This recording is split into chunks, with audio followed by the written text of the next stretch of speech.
Hey, good morning, everybody, and welcome to another Tuesday morning Mortgage Coach coaching call. My name is Dave Savage. I'm the CEO of Mortgage Coach, and we are absolutely dedicated to your personal and your professional success, and that's never been more clear than the type of call that we're going to do today. The values that drive Mortgage Coach and have led us for 16 years now are the concept of wowing. How can we surpass people's expectations?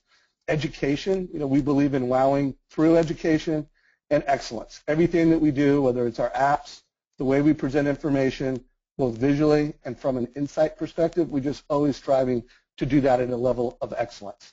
So today, this is not a final announcement on our top coaching calls for 2014, because I'm going to give it one more week just to see if one of these calls that we have on our YouTube channel go up. But right now, these are the top calls.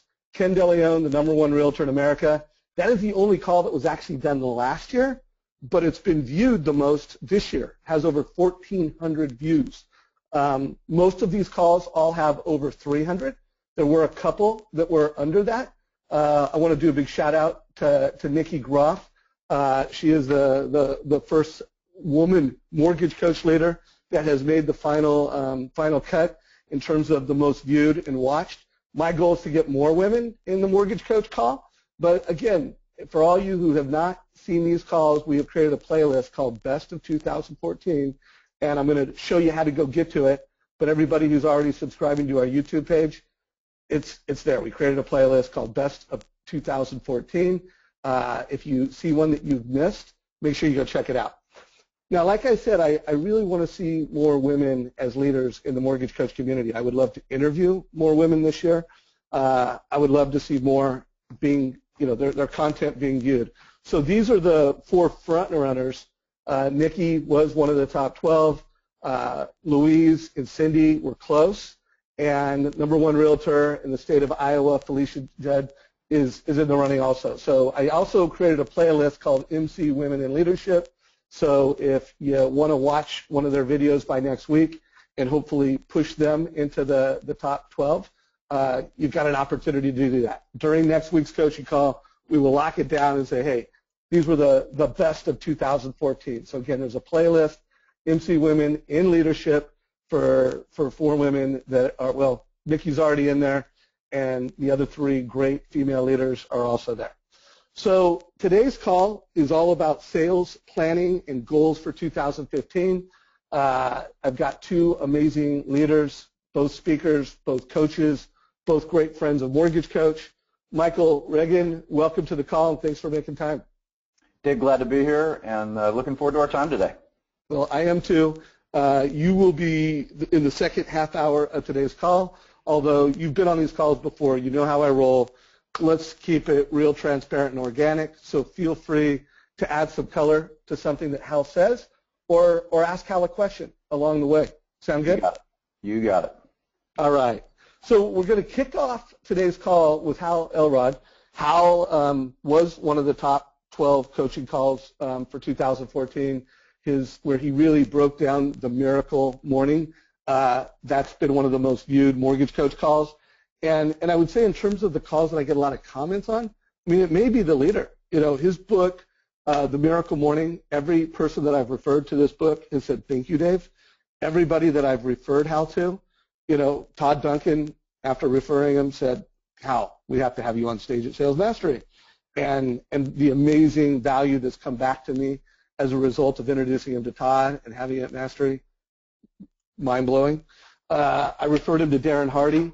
And Darren Hardy loved his story, his message. Hal, I believe he interviewed you for Success Magazine. Is that right? Yeah, he did. It just went out to 600,000 people a couple days ago. Nice, nice. So actually, Darren said thank you to me. So when I talked to him a few weeks back, him and I were, Darren's on the schedule for March, by the way.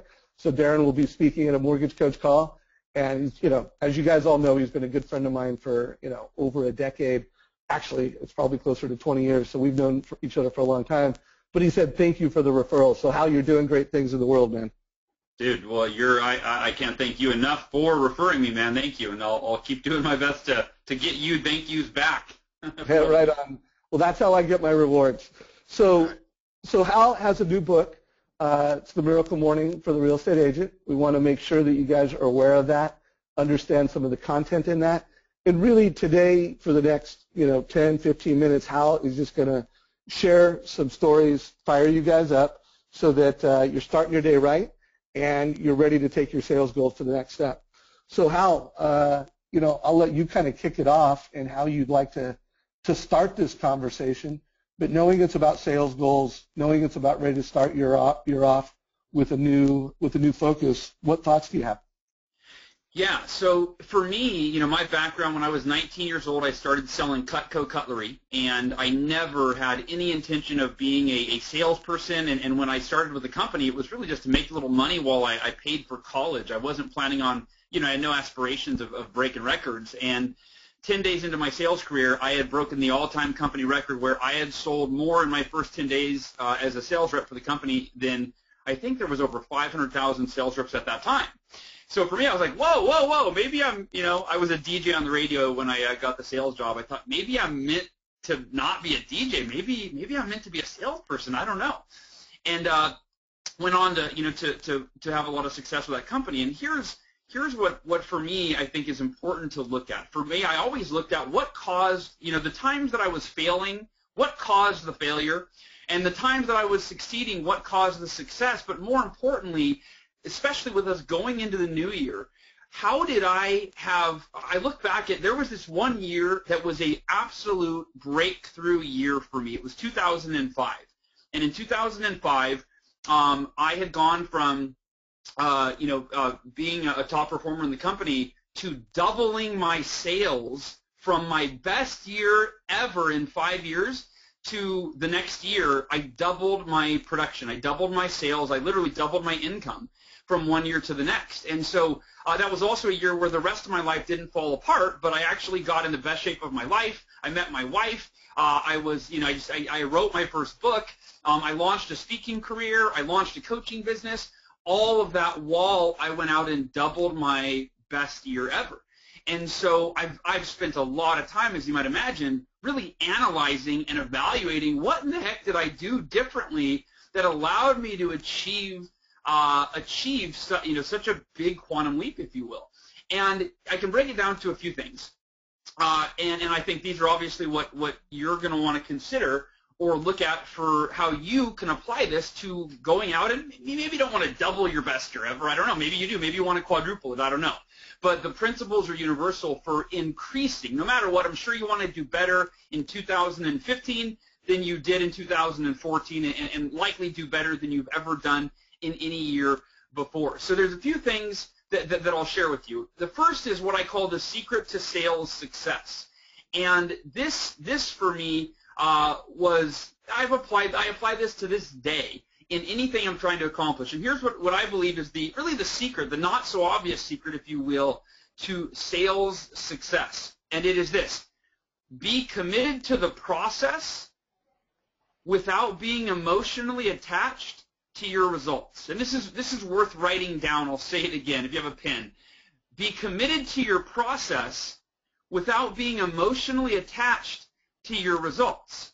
You might think easier said than done, but here's what I mean by this. So when I realized this, it was actually 2001 when I first had this epiphany, where one night I made 30 or 40 sales calls and I had horrible results. I had didn't set any appointments, and I had a couple prospects were just really rude to me. I got hung up on. I got cursed out, and I just wasn't feeling too good. And that night going to bed, I was like, man, I don't. Maybe I should do something else, right? You ever had that? Maybe I should do something else. Maybe I should get an easier job where I just show up and they give me a paycheck, right?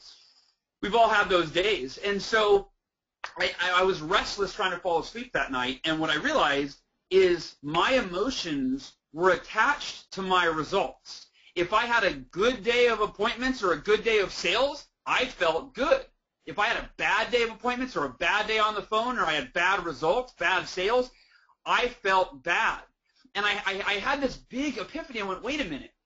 I can't control my moment-to-moment, day-to-day results. I'm not in control of how a customer treats me. I'm not in control of if a customer changes their mind, yet my emotions are attached to all of those things. And I realized that if I was really going to take my success to the next level, I had set up the game that I was playing. The rules were all backwards. I was emotionally attached to the things that I couldn't control. And so in that realization, I started breaking it down. I thought, well, what can I control? And what I realized is the only thing that I can control, and for you, your process might be different, by the way. So the first step is you've got to define your process, right? You've got to define your process before you're going to commit to it. And I realized that my process was dialing. It was making phone calls. And the number of phone calls that I made, right, was the only thing that was in my control. How many times I picked up the phone and dialed a prospect was the only thing that was in my control. And so I decided, wait a minute, what if I just figure out how many calls I need to make, right, to generate the results that I want, and I commit to that, and I consciously, intentionally remove my emotional attachment from the results. And so I wrote the next morning a little planning session. I woke up in the morning, did this planning, and I basically figured out that I needed to average 20 prospecting calls a day, 5 days a week, in order to achieve my goal. Now, this might all sound so far pretty straightforward, maybe doesn't sound that profound yet, but here's what happened. I woke up the next day and I went, okay, my new mission is I'm going to make 20 calls a day, 5 days a week, and I'm not going to worry about anything. If I have a day of calls or a day of appointments that go horribly wrong, that's okay. Because I know that the next day will be better, and the next day will be better, or that it's that up and down roller coaster of results, but it doesn't have to be an up and down roller coaster of emotions. So here's how that played out. I had this epiphany the first week of January in the year 2001, and 4 months later, and the reason I'm using 4 months as the measuring stick is we operated in terms of campaigns. So there were 3 4-month campaigns in my company. The spring campaign was January, February, March, and April. At the end of April, here's the deal. I was the #1 sales rep out of over 50,000 sales reps in the company. I was #1 in our entire company. But here's the important part. I had the easiest job in the world. While the rest of the sales reps were, they were still riding the emotional roller coaster and having good days and bad days, every day for me was great, as long as I made my 20 calls, because that was what was in my control. So I share that with you because whatever your goals are for this year, you've got to really get clear, really define what's your process. How many calls do you need to make? How many letters do you need to send? How many people do you need to sit face to face with? What is your sales process? And then the secret to success is you commit to the process without being emotionally attached to the results, and you can't fail as long as you stick to the process. But most importantly, your emotional well-being is going to be at its peak, right? You're going to feel good every day, no matter how your results go on any given day, because you're not in it for a day. You're in it for the long haul. You're in it for the year. You're in it for your career. So, Dave, I could go on and on, but any thoughts, questions, or comments? Well, it's a great truth in success. Whenever you look at the top salespeople, a lot of people will look at them from the outside and go, he or she is a machine. And they get in the zone. And so to your point, whether it's when I have been, a salesperson and I feel like they call it the zone, or when I observe the best, it's, to your point, it's not like how many loans did I close a day, it's how many calls. It's, they're jonesing out until they've achieved their prospecting goals, and it's really hard to get in that zone when you're focused on the result and you're not focused on the process. Michael, anything you want to add to that before we kind of move on to some other principles? I'm doing my best to hold back, Dave, because what I'm excited about, Hal, is you have no way to know that that's exactly what I want to drill down on with some of my tools here in about 20 minutes. So your process right now could not be more in alignment with where we're going. You're totally proactive versus reactive, and I'm taking great notes. Keep rolling, brother. Beautiful. I teed that up for you, buddy. You're welcome. I appreciate it. Thank you. Absolutely. So when it comes to having your best year ever, obviously the Miracle Morning, and you can go back and I would, if you haven't heard the episode I did with Dave on the Miracle Morning, I would encourage you to check that out. I'm not going to rehash all of the content from that call. I will just say, in a sentence or two, that how you start your day sets your mindset and the context for the rest of the day, and winning every single day is how you create that extraordinary life that all of us want, right? So the Miracle Morning is, for me, it's been the most effective strategy that I've ever employed to take my results to the next level, is just taking my morning to the next level. You start your day at level 10, that ensures that you're, in the position to make it a level 10 day, and then you create a level 10 life, level 10 results, etc. So that's all I'll say on the Miracle Morning. What I'll say on your best year ever, I just ran this event called Best Year Ever Blueprint, my first live event, 3-day event a few weeks ago. So I'm in this space, right? Like, I just talked for 3 days on what to do to have your best year ever. And while there's a lot of different components that we could dive into, we could dive into the morning routine, we could dive into your prospecting time, we could dive into how you set your schedule and utilizing time blocking, we could dive into a lot of that. But if we pull back and we look at the big picture, I think that there's really 3 components to taking to making this year your best year ever. And it's really just, the year is arbitrary, right? This is just anytime you want to take your results to the next level, you've got to take these 3 things to the next level. And here's what they are. I call these the CBAs of goal achievement. And normally you hear the ABCs, but the order that these fall, there's a C, then there's a B, and then there's an A. So the C is for clarity, right? If you want extraordinary results in your life, it's preceded by extraordinary clarity. And for me, when I had that year where I doubled my income, it started out with just deciding, getting clear on what's possible. Like, if I were to go, get outside of my comfort zone, beyond anything I've ever even considered before, what would that be? And for me, I picked the number, what if I doubled my sales? What if I doubled my best year ever, which in the past had even been a record-breaking year? What if I doubled that? So it starts with getting clarity on, what do you really want? Don't base it on your production from this year. You got to start at the stratosphere, right? What do you really want? What are you capable of? Not based on who you've been, but based on who you could choose to become today and for the next 12 months. So first is clarity. The second component is belief. The B is for belief, right? And that's one thing that was really important for me. I was scared, Liz, I was scared to death of doubling my sales, because I thought, wait a minute, I worked really hard to have my best year ever, so I don't have twice as much time in the day, right? And so it really, they always say that, the ceiling of our achievement is our beliefs, right? Whatever we believe is possible for us, whatever we believe we're capable of, that creates our ceiling. And so you've got to reinforce the beliefs that are necessary to achieve what is beyond what you've ever achieved before. You've got to establish what those beliefs need to be. You've got to do that in writing. So write out, I am capable of blank. Or maybe you borrow it from somebody else. I've often taken other people. I've often taken the Dave Savages of the world, right? I've taken the Michael Regans of the world, and I've looked at, wow, what has somebody else achieved? And I've used that as evidence of what's possible for me, right? So you look at other people and you go, you kind of borrow their beliefs. You go, well, hey, if so-and-so achieved this at this level, any other human being that's achieved at any level, that's simply evidence of what's possible for you, right? So you've got to take the beliefs that are necessary, put them in writing.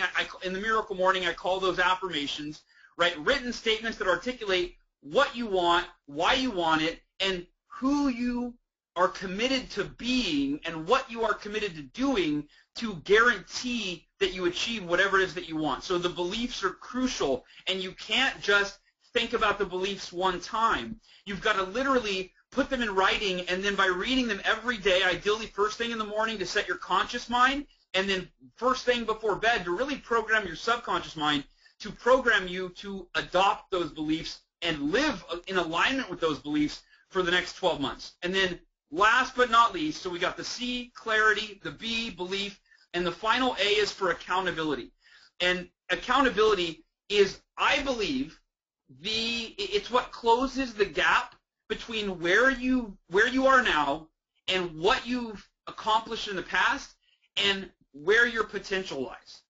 And when I coach a lot of executives, and when I coach someone that's very successful, they're a top performer, they usually don't think they need accountability because they go, I'm already a self-motivated person. I'm self-reliant. I hold myself accountable. And I go, okay, I don't doubt that. I always ask them, though, I go, is there anything over the last 12 months that you didn't, if you were to look at what you didn't quite accomplish, anything, maybe you fell short in your health or any area where you didn't accomplish everything that you would have ever wanted to accomplish. And they always say, yeah, well, I would have loved to have lost a little more weight, and I would have loved to have, written that book that's been on my mind for years. And I would have loved to have, done date nights with my wife. I always point out, I go, did you have accountability to do any of those things? And you always kind of hear the gears working on the other end, and they're like, oh, no, I did not. And I go, that's where accountability would have helped you close the gap between what was a great year for you and what would have been the year that reflected what you were capable of creating or achieving. So accountability, you've got to embrace it, whether that's forming a mastermind group and having weekly or monthly calls where you hold each other accountable, whether that's finding an accountability partner where you talk every morning for 5 or 10 minutes, or you talk once a week and you hold each other accountable, whether that's hiring a coach, right? There's leverage. My coach, I pay him a lot of money, so there's extra leverage. Like, I got to do what I told him I'm going to do, not only because my integrity is on the line, but shit, I'm paying him $1,000 a month, or $2,000 a month, whatever it is. It gives you extra leverage. So those, I really believe, those are the CBAs. Those are the things. If you want to take your results to the next level in 2015, take your sales to the next level, number one, define your process and commit to that process and be conscious of not being emotionally attached to your results. Committed to the process without being emotionally attached to your results. And then the C, the B, and the A. C, if you want extraordinary results, it starts with extraordinary clarity. If you want extraordinary results, you've got to maintain every day, reinforce extraordinary belief in yourself and what you're committed to and what you're capable of. And the A is make sure you've got someone holding you accountable to higher standards than you've held yourself to in the past. So that's all we can keep going. Dave, so any thoughts, questions, or comments? Well, first of all, I think it was a fantastic setup for Michael, and I can't agree more with everything that you've said. I guess let's just close your conversation, and again, feel free to stay in the game with Michael around your new book, The Miracle Morning for Real Estate Agents. Tell us a little bit about it and how you think it might be valuable for loan officers and realtors. Yeah, I'm the worst promoter. Geez, the one thing I forget is my own book. So The Miracle Morning, the book came out. Here's what happened. I'll give you just a couple minutes on this. Isaac Stegman, who I believe, Dave, is a friend of yours, Isaac Stegman is a good friend of mine, and The Miracle Morning changed his life. So he called me and said, Hal, I want 100 copies of this book. I want to give them out to the people in my network. And Isaac's a big networker in the real estate industry. And so he basically sent out 100 copies of the book to the top team leaders, agents, mortgage brokers, loan officers, coaches, et cetera, in the real estate community. Tom Ferry is an example of, somebody he sent the book to. Jay Papasan, Gary Keller. He sent it to the top dogs.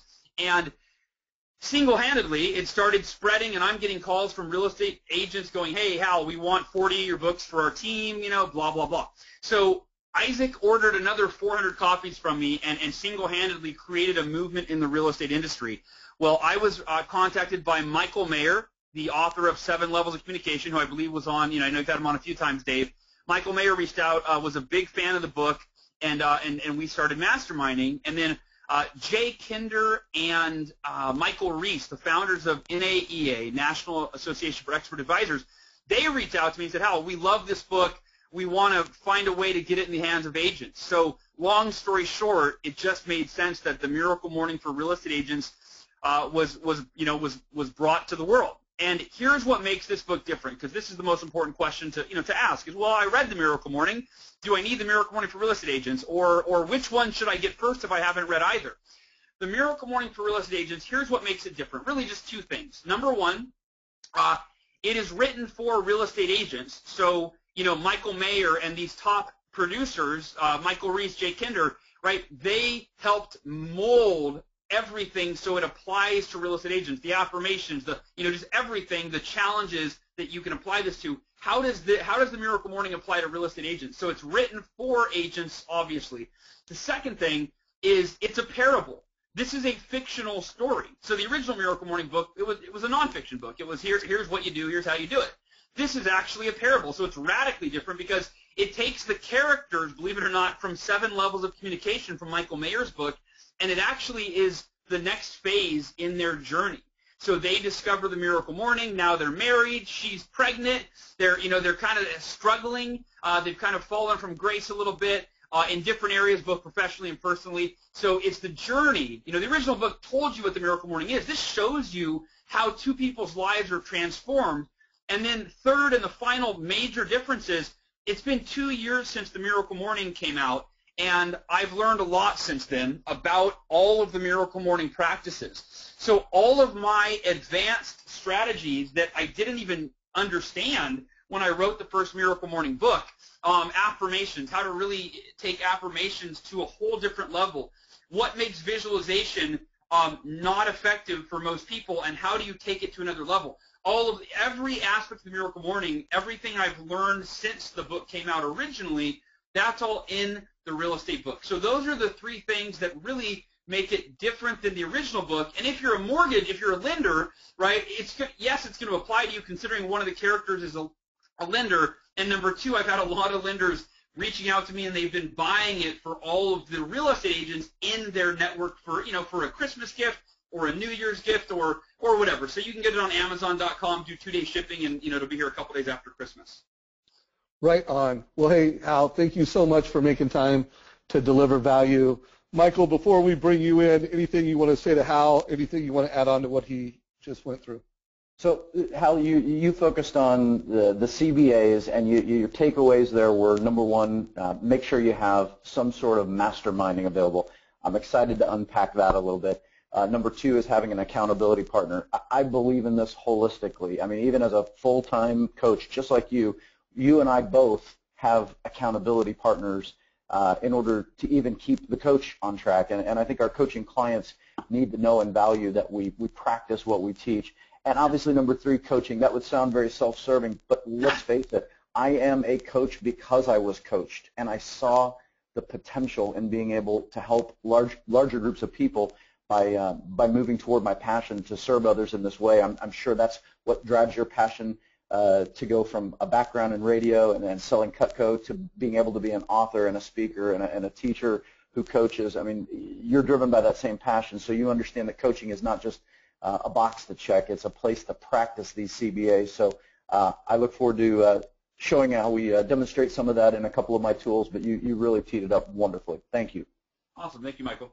All right, guys. So if you haven't read the book yet, make sure you get it, make sure you read it, and leverage it in your own personal life and leverage it with the realtors that you serve.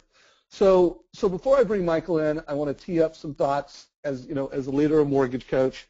My goals are always how can I, from a mortgage coach perspective, deliver the most value to the network of mortgage professionals that we serve. And so I'm going to make a case real quick for why becoming a master at Mortgage Coach should really be a major priority for you in January 2015. And again, this will only take me about 3 minutes, but on August 1st, there will be, the most prolific change in compliance. And I just say prolific in terms of workflow. There's never been anything like the new integrated disclosures that changes more parts of your workflow and your process. So, I have been to the MBA events and listened to them present, how to prepare for this.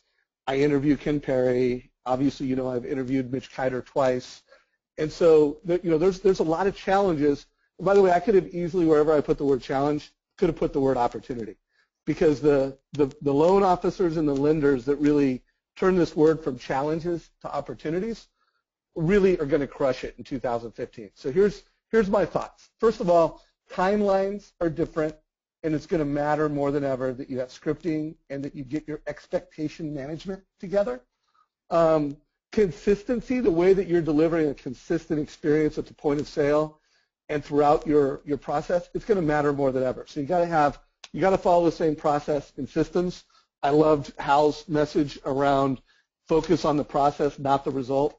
That's going to be more important than ever to turn these challenges into an opportunity. Rate and fee quoting needs to be more accurate than ever, because we all know that there's going to be a disclosure GFE on the front end. It's got to sync up on the back end. So expectation management and getting it right, more important than ever. And then number 4, 25% of this is it's what we've been doing at Mortgage Coach for 15 years, which is saying whenever you show rates and fees and you give people a quote, you show them the cost over 5 years. Well, that's a requirement. So how you deliver at the point of sale really needs to crush it. And so as a mortgage coach, it's going to be a new requirement in August that you're having what we call total cost selling. So let me just walk you through this. Right now, this is what you're delivering. This is your GFE. As of August 1st, you have a new GFE. It's only 3 pages long. And on page 3, you now have to disclose and show the cost of loan over 5 years. And they're calling it comparisons. You actually see the language. Use these measure to compare this loans with others. That's code for shop. If you want to shop this GFE, this is how you do it. So my question to everybody on this call, what happens before the new integrated disclosures? Well, what happens before is the home buying season. 60 to 70% of all the homes in your market purchase transactions will take place during that window from spring home buying season through August. And so do you want to be changing your workflow at the point of sale a month or two before? I make the case you don't. So the case is January and February, this concept of total cost selling, you need to do it now. So you need to go today from quoting with fee worksheets, and you need to start using Mortgage Coach with each and every client. Again, something that I have been evangelizing for 15 years. You're on these calls. I know I repeat it over and over and over. I've really come at it from the angle that it's good salesmanship, and it's a way to have an advantage. But folks, coming into new year, it's not just an advantage, it's a requirement. So think about what Mortgage Coach does. Every single time you create a Mortgage Coach for someone, you're showing them the cost over 60 months. Whether they're opening it on an iPhone or an Android, whether they're opening it on an iPad, there is that short-term savings on every Mortgage Coach experience. So the case I want to make is mastering this concept of total cost selling in January. It's a huge competitive advantage, and it's going to really allow you to thrive and crush it during the home buying season. And at least some of the changes that you're going to have to take place, you can do now. So you're not having to change all of your workflow during the home buying season. So kind of some closing thoughts before we bring Michael in. This is something we believe passionately in, that average loan officers get crushed when they go against, Mortgage Coach loan officers. So guys, let's take it to the next level. So to make this actionable, Michael's going to walk you through a process of planning. The only call to action I have for you guys is if you have not watched Going from Price to Advice with Josh Metal, watch that video. And if you have watched it and you haven't done the homework assignment that we gave you, and it's in the notes, and if you haven't done that homework assignment, do that. Make sure that from a Mortgage Coach standpoint, at least my ask to everybody as Michael goes through business planning, is I hope this makes it to your business plan. I hope that you say, I'm either going to watch this video and or finish the homework assignment. And with that said, Michael, I have teed up something that I hope people will put on their business plan. And it's time to bring in Michael REGAN, with Building Champions. I'm going to be interviewing and have Daniel Harkavy, the CEO of Building Champions, next week. For those of you that don't know Building Champions, which I'll be surprised if anybody doesn't, they're the largest coaching organization in our industry, and they are a values-based coaching organization. So we've grown up in the business together, love all of the people and all of the coaches that are part of this team. And Michael, I know you've got a great blog. I've always loved our conversations because you just net it out. You take complex concepts and you make it simple. So over the next 20 minutes or so, 25 minutes, if you could walk us through sales planning. Love it. Dave, thank you. And by the way, as a segue, you highlighted that call with Josh Metal. If you don't mind, I'd like to just rewind that for maybe 30 seconds here. I shared that particular call that you recorded. It's up on your YouTube channel. I shared it with over 50 of my clients within the last 30 days. And obviously feedback is going to vary because, as Hal pointed out, some people really are committed to envisioning their future differently and therefore doing the things it takes to get different results.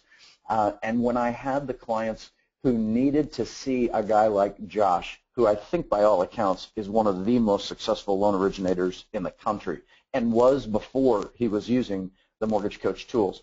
To hear him say, in order for him to stay not only ahead of his competition, but to take full advantage of all of these built-in benefits that are already part of the Mortgage Coach tool, so much more than when I was using, the total cost analysis 10 years ago, and was thrilled to use it with every presentation I did with my team. Now we've got mobility solutions, we've got compliance solutions, we've got all these things that make being a complex loan officer simpler. It thrilled me to share it and find out that people out there were inspired by what Josh told you, which is simply, it took me some time to be convinced to put this into play, but once I did and could see the benefits of those results, I was all in, and it transformed his business. And so just like Hal described for us in his business 10 years ago, Josh told you on that call how his business went from really, really good. Most people would say really great already, but in his mind it went from really good to great because he was able to take the mastery that you are offering to this community and apply it in his business. And correct me if I'm wrong, Dave, I mean their team is kicking out 40-plus loans a month every month, correct? Yeah, no, it's a very high volume group, and we are now part of their perfect loan process. Love it. And again, a great example of a company that just in a team that focuses on the process and gets great results. So I'll end with this. I absolutely recommend going back to that. I like the fact that your top calls are up on the Mortgage Coach YouTube. Obviously, I encourage my clients to listen to those, and I tell them every time, don't get hung up on whether or not you see yourself in every single person that Dave interviews. You may or may not see the things that you individually envision. So let's take that clarity that we heard about from Hal, where he says, what do you really want? I'd take that a step further and say, not only is it what do you really want, but get really clear on why you really want it. That seems to be a missing gap with a lot of the loan originators I coach. Is their clarity involves a lot of what. They're very good at setting goals. They're not always good at clarifying why those goals are so important to them. And I'd like to walk you through a simple business planning process in which we would simplify the process in which we're going to follow things, but I'd also like to make it a point that I think it is critical that you know your why. Some people call this the emotionally based marketing message, the why behind the why. And I think when a loan originator can get clear on what motivates them to do things and why it matters so much, it becomes part of their story, and it creates some separation. Just like Edge creates separation as a tactical tool, your ability to communicate your why you do. Dave, you're passionate about your why with the Mortgage Coach, and you have been for a long, long time. I hope every loan originator on this call spends some time over this holiday break and thinks about and writes down. Hal is absolutely right. You've got to write this down.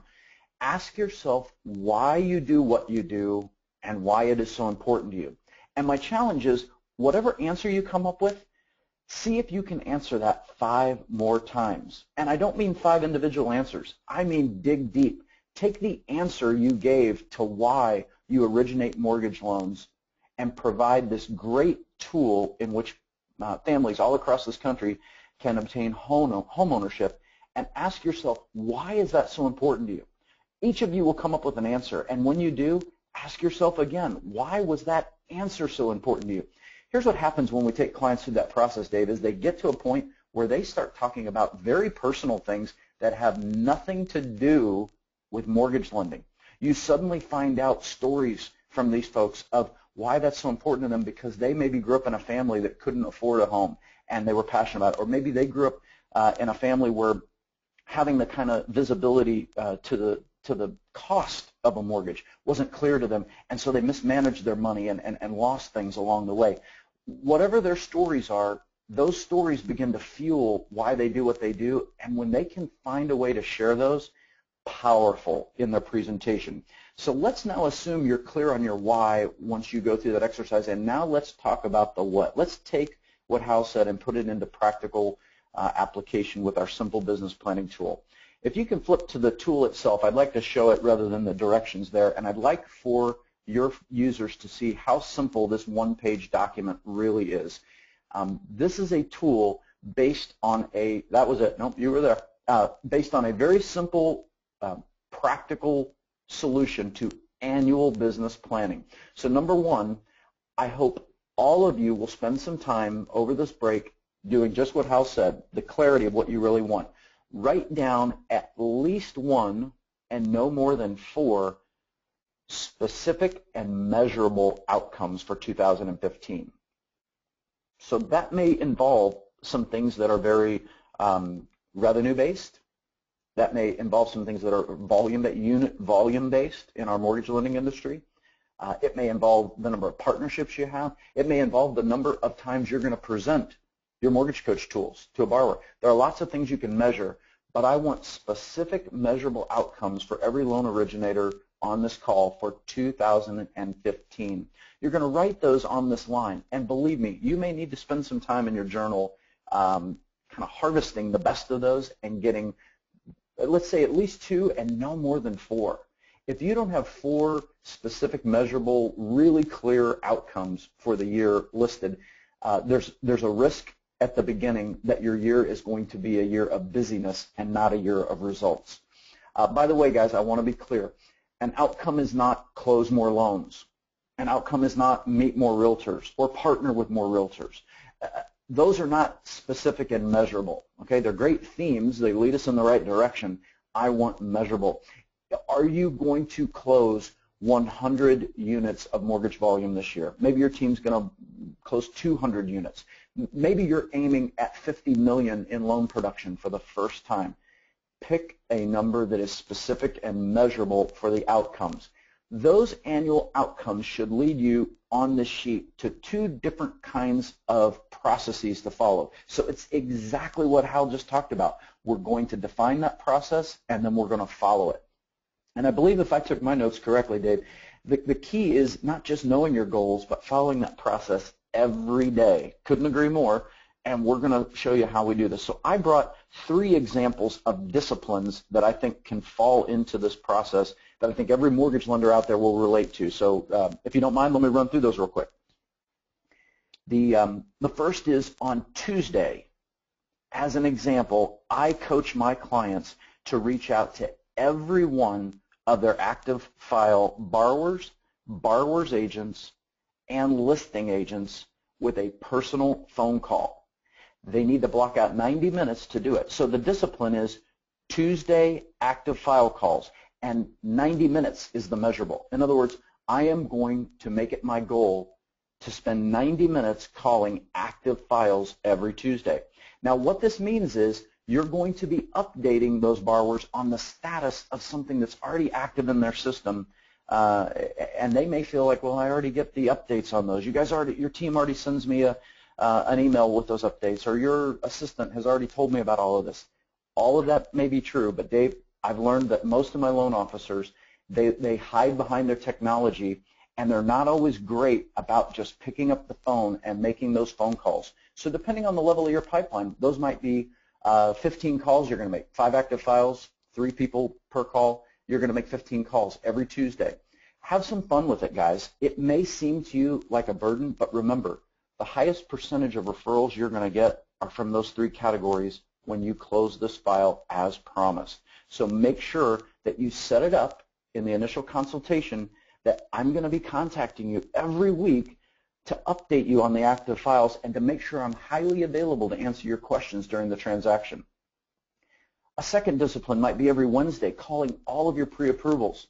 Dave, it shocks me every time I ask one of my clients who goes through and says, oh yeah, I've got like 30 pre-approved files, people I've already done the mortgage coach for, people I've already put the disclosure package out for. They are ready to go. They're just out in the market shopping for a home, and I'm waiting for them to come back. And oh, we've got them on an email drip campaign. Guys, not good enough. An email drip campaign is not good enough in today's marketplace. These borrowers need regular interaction.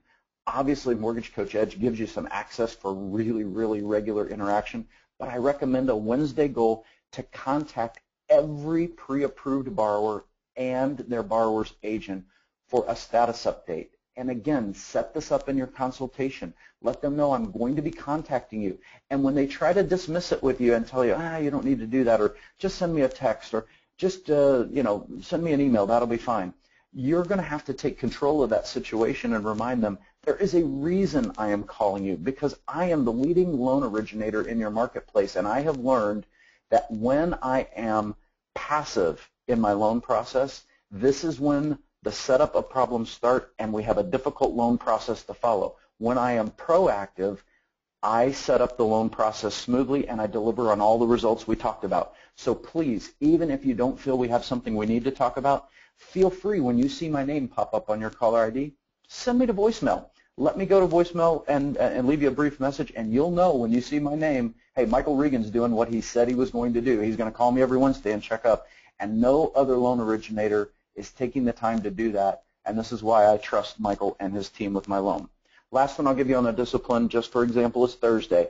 Make sure you're contacting every one of your agents on Thursdays to proactively prepare them for the weekend. Your call should go something like this. It is Thursday, and I am contacting you. So, Dave, you're the realtor. This is Michael Regan, your lender, and I am contacting you here on Thursday, like I do every week, Dave, to ask if you're working with anyone new this week that you plan on spending some time with this weekend. I'd like to get a hold of you before the weekend gets going, because I know how important your family is to you. I know how adventurous you are, and you like to get out and do fun things, and I want to make sure that you're not spending your valuable time on a weekend struggling with the adventure of tracking me or any other lender down, for that matter, with a client that needs some help. So how can I help you today? With some marketing materials, maybe some scenarios using my mortgage coach tools? How could I maybe consult with your client ahead of time to make sure that they are prepared for what's coming when they spend time with you this weekend? And if you think they're ready, let me talk about pre-approving them so that they are prepared to make offers, even if at this point they're not committed to work with me. I want to do that today so you can get back to enjoying time with your family or whatever else it is that you do, and I want to make sure that I'm doing that on Thursday so that I'm giving my very best to my best. Guys, those 3 disciplines alone are game changers for the loan originators I work with who want to do what Hal said and go from being reactive to proactive. They define a process, they set those goals, and they follow that process every day. That's exactly what Hal just said. By the way, the bottom of this list shows improvements. Hey, Michael? Yeah, Dave. Hey, real quick, everybody. So couple thoughts, because I'd like to bring, the Mortgage Coach Network and community of loan officers to share what some of your goals are, what some of your outcomes and disciplines are. So please, in the Go To Meeting section where it says questions, let me know what are the outcomes that you're putting on this document. Let Michael and I know the disciplines. I'll try to possibly share some of those during today's call. And at a minimum, I would love to come into my call with Daniel next week, do a little bit of a review on this one-page business plan. Anybody that is willing to share it with me and is open to me sharing it and using it as an example would really appreciate that. You can always email that to me at dave@mortgagecoach. But for right now, write down what are your outcomes, what are some disciplines that come top of mind. Post those in the question section of the GoToMeeting control panel. Go ahead and continue. I just want to make it a little more interactive. I appreciate that, Dave, and that's a great call because that's exactly what I am asking everyone to do. This tool is free to use. I hope you will use it. You can see graphically how simple it is. This is designed for the loan officer. This is designed for you to keep this sheet of paper on your desk or in your portfolio, and just like Hal said, you need to be as part of your morning routine, looking at this document every single day to prepare you for exactly what you're doing. Last on the list are those projects. So, Dave, I'm going to use Mastery. Your goal today was to add value by encouraging Mortgage Coach Mastery in January so that you can be proactive ahead of the changes that are coming. And we know the buyer season. You're absolutely right. So maybe your clients all need to write down in project list number 1, Mortgage Coach Mastery, and target date is January 31, and that means they're going to have to do what it takes to learn how to time block in January, the time it takes to develop mastery of that tool so that they are well ahead of their competition. This is coming down the pipe, guys. You might as well take advantage of it and use a tool of efficiency that's designed so beautifully and elegantly to work to your advantage, just like Josh used it to his advantage. Make that a project. There may be other projects that come to mind. Here's my encouragement with this bottom of the list, Dave. All of our users should focus on first quarter projects only. One big mistake I see on an annual one-page business plan are projects that get stretched out throughout the year. I want to see any projects that need to happen in the first quarter in order for you to stay ahead of the pace for your annual outcomes. And here's where we'll leave this tool. You will then schedule time in your calendar, again, just like Hal said, with your accountability partner to review this document. Maybe that's your coach, maybe it's your manager, maybe it's someone else in the mortgage coach community, because I happen to think his number one recommendation of a mastermind, I mean, my gosh, Dave, you created a wonderful community here, both online and live. Make sure you all have a chance to share this document with someone to be accountable, and then refresh those projects at the end of the first quarter and add your second quarter projects to that list. Meanwhile, evaluate your disciplines, measure your results. Are you tracking the numbers for referrals? Are you tracking the numbers for those referrals that result in consultations and therefore applications and pre-approvals and finally closings? If you're not tracking the results of those disciplines, you have no way to know whether those disciplines are the right disciplines to receive the results that you have in those outcomes. So my recommendation is schedule now quarterly reviews of this document, update your project list every quarter, and evaluate your disciplines. And it may mean that you need to up a discipline, or in some cases, kick a discipline to the curb when it's not working. That may happen from time to time. But guys, that's the simple one-page business plan, and I hope you'll take up Dave on his request. Let's get your disciplines down on paper. Let's get those outcomes clearly stated, and let's set those projects in your calendar with target dates now, so you are running in the first quarter of 2015. Dave, I'll pause there for any questions or anything you want to ask. Well, I think, this is what I love about this is the simplicity of it. Outcomes, people that are posting, I see posting of how many units they want to close, very specific outcomes, disciplines, what are just the requirements that you need to have in order to achieve those, and then the areas of improvement. I love your guidance around don't add things that are, that aren't in the first quarter. I mean, I might even narrow that down, come into January with what are you going to get done in January that's going to position you to have an amazing 2015, because as you get towards the end of Q1, the spring home buying starts. So as we go into the new year, I mean, I think it's so critical that what you improve in January and February, it's going to be really hard to change behaviors, make changes throughout the year, because with all the, with the new integrated disclosure changes, you're going to have just a lot of workflow and compliance changes. Mm-hmm. When it comes to selling and personal improvement, crush it in January and February, I guess, is really all I would add.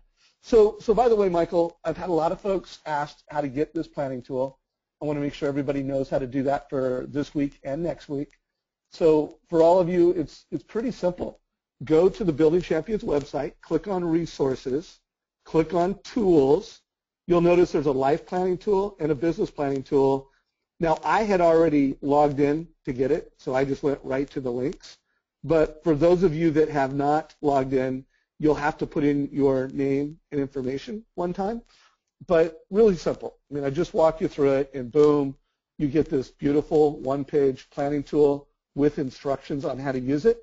And by the way, in case you didn't notice, next week we're going to be doing life planning, and there is a link to the life planning form. So I would encourage everybody on this call, I would say in the next 24 hours, fill out this document. If you've already done it and you've used another tool, do it again. We all know that repetition is great. Use this tool, follow along with the mortgage coach planning process, and what are your outcomes? What are your disciplines? What are some areas of improvement? Have that done by next week. And then, of course, also download the life planning tool. If you want to get a head start and have that filled out, great. Or wait for Daniel Harkavy next week. Daniel and I will come to that call with the assumption that some of you have done a life plan, and we'll speak to you in that voice, and we'll come to it with some of you are like, what's life planning? And we'll make sure you know what life planning is from a Building Champions perspective next week. So just a couple thoughts. Michael, we've got a couple more minutes. Any other thoughts? Well, when the theme here that you and Hal discussed was how do we make 2015 your best year ever, This is a graphic that I see often. I don't have it to put up on the screen with you, but this one is super simple.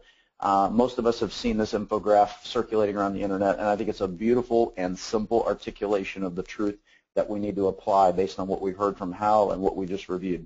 So you can picture that old MasterCard logo where you've got the two circles that very slightly overlap with each other.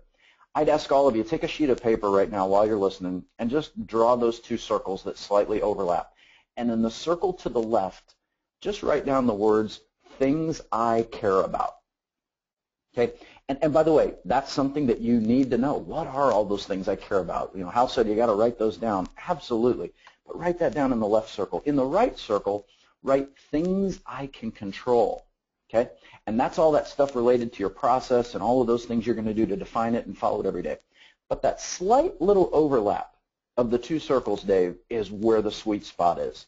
There are a few things in your routines that you really care about and that you really do have control over, and the more often we can stay focused in that small space, that's where the really fruitful results come from. And I encourage all of you out there listening to get really clear on what you care about and recognize, yep, I guess I really do care about a lot of things that I don't really have control over. And if I'm being honest with myself, I can probably control a lot of things. If I want to sit behind my desk all day and move files around, I can control a lot. But that's not leading toward things I really care about. Get clear on those few things that you care about that you can control. Stay focused there. Use this simple business plan to help you get clear on those few things and go kill it in 2015. Right on. So a couple of thoughts, everybody. Again, that planning tool, make sure you download both the life planning tool and the business planning tool.